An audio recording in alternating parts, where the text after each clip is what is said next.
isn't always looked upon with that great wisdom that he actually is building up at that time in his life.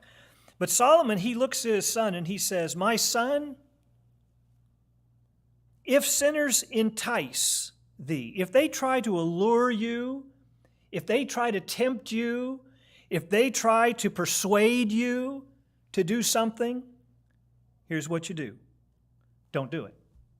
Consent thou not. If you know it's wrong, don't do it. Don't give in to do it, son. I'm telling you, I'm teaching you, this is the right way. This is God's way."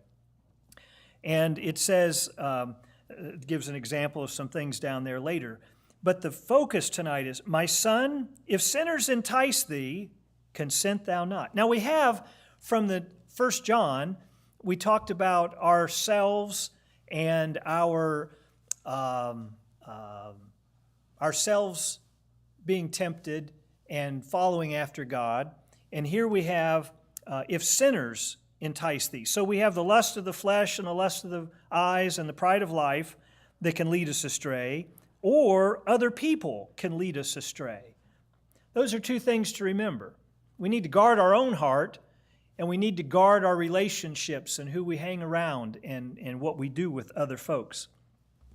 "My son, when sinners try to lay a trap for thee, get away from it. Consent thou not. Run away from it. Get away from it."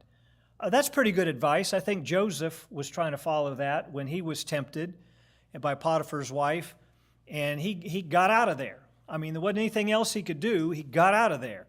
He did not give in to the sin, and yet he still was accused of it and still punished for it, but he never did the sin. So in the true judge's mind, he's not going to be judged for that sin. He's going to be blessed for being obedient to God and getting away from that sin. Sometimes there are times when the only thing we can do, or we realize it's going on, we need to flee. We need to get away from that sin. We need to remember that in the Bible there are other people that were enticed. Now, if we went back to Genesis and started reading